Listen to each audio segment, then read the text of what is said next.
Iran और Israel के बीच दुश्मनी आज की दुनिया की सबसे बड़ी राजनीतिक और सैन्य दुश्मनियों में से एक है। लेकिन यह दुश्मनी हमेशा से नहीं थी।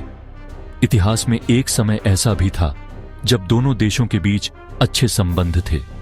यह कहानी लगभग 2500 साल पुराने इतिहास से शुरू होती है और आधुनिक राजनीति, धर्म और युद्ध तक पहुंचती है। प्राचीन समय में फारस साम्राज्य, जिसे आज हम ईरान के रूप में जानते हैं, और यहूदी समुदाय के बीच अच्छे संबंध थे। लगभग 539 ईसा पूर्व में फारस के राजा साइरस द ग्रेट ने बाबिलोन पर विजय प्राप्त की थी। उस समय कई यहूदी लोग बाबिलोन में कैद थे। साइरस ने उन्हें आजाद कर दिया और उन्हें अपने धार्मिक स्थानों पर वापस जाने की अनुमति दी। इस कारण यहूदी इतिहास में फारस के शासकों को सम्मान की दृष्टि से देखा जाता है। उस समय ईरान और यहूदियों के बीच कोई दुश्मनी नहीं थी। आधुनिक समय में 1948 में इजराइल देश का गठन हुआ। यह क्षेत्र पहले ब्रिटिश शासन के अधीन था और इसे ब्रिटिश मैंडेट ऑफ पैलेस्टाइन कहा जाता था। संयुक्त राष्ट्र ने इस क्षेत्र को 2 भागों में बांटने का प्रस्ताव दिया था, एक यहूदी राज्य और एक अरब राज्य। कई अरब और मुस्लिम देशों ने इस प्रस्ताव का विरोध किया क्योंकि उनका मानना था कि यह फिलिस्तीनियों की जमीन है। शुरुआत में ईरान ने भी इस योजना का विरोध किया था, लेकिन कुछ समय बाद उसने इजराइल को मान्यता दे दी और दोनों देशों के बीच संबंध स्थापित हो गए। 1950 से 1969 तक ईरान और इजराइल के बीच काफी अच्छे संबंध थे। उस समय ईरान में शाह मोहम्मद रजा पहलवी का शासन था। शाह पश्चिमी देशों के समर्थक थे और उन्होंने अमेरिका तथा इजराइल के साथ अच्छे संबंध बनाए। इस दौरान दोनों देशों के बीच व्यापार, तकनीकी सहयोग और सैन्य सहयोग भी हुआ।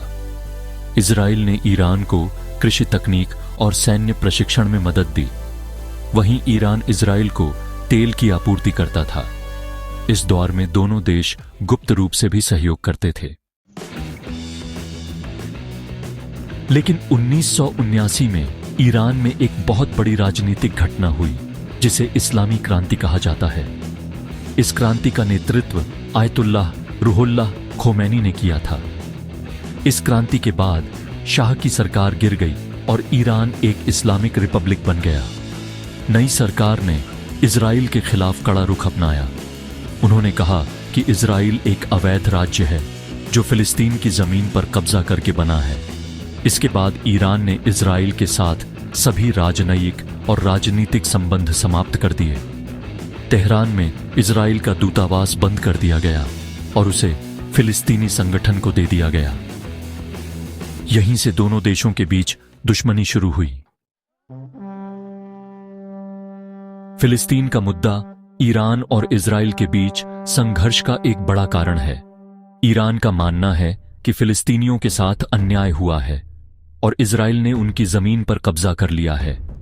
इसलिए ईरान लगातार फिलिस्तीन का समर्थन करता है। ईरान के नेता कई बार सार्वजनिक रूप से इजराइल की आलोचना करते हैं और उसे क्षेत्र में अन्याय का प्रतीक बताते हैं। ईरान ने इजराइल के खिलाफ लड़ने वाले कुछ संगठनों का भी समर्थन किया है।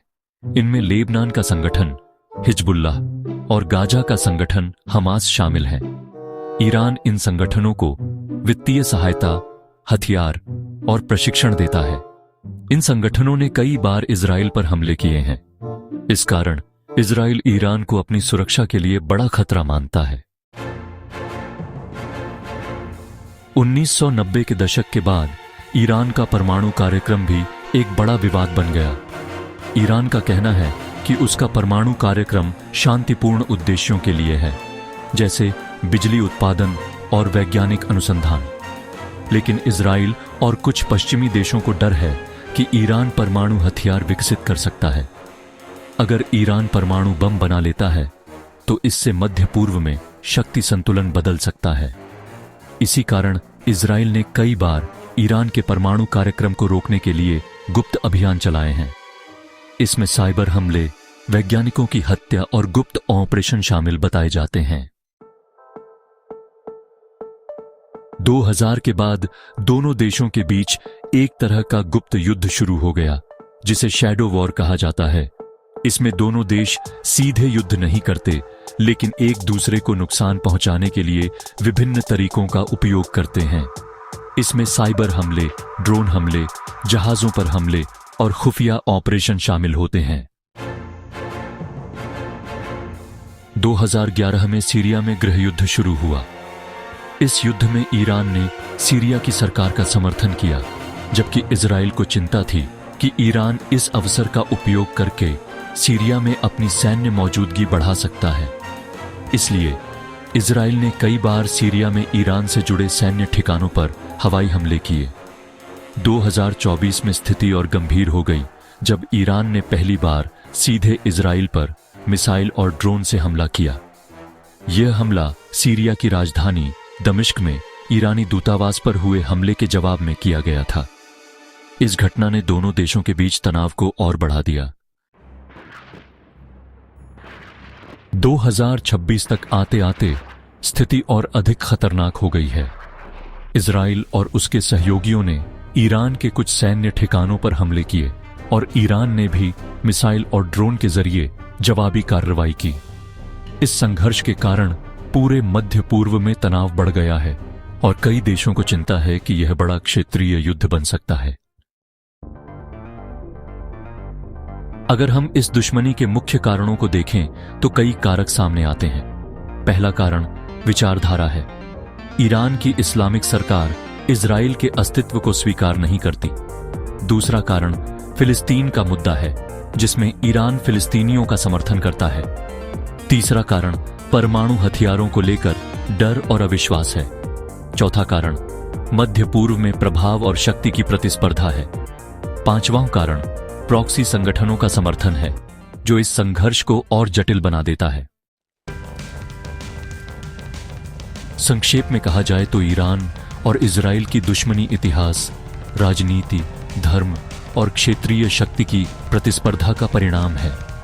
पहले दोनों देशों के बीच अच्छे संबंध थे, लेकिन 1969 की इस्लामी क्रांति के बाद संबंध पूरी तरह बदल गए और धीरे धीरे यह दुश्मनी गहरी होती चली गई। आज दोनों देश मध्य पूर्व के सबसे बड़े प्रतिद्वंद्वी माने जाते हैं और उनके बीच तनाव पूरी दुनिया की राजनीति को प्रभावित करता है।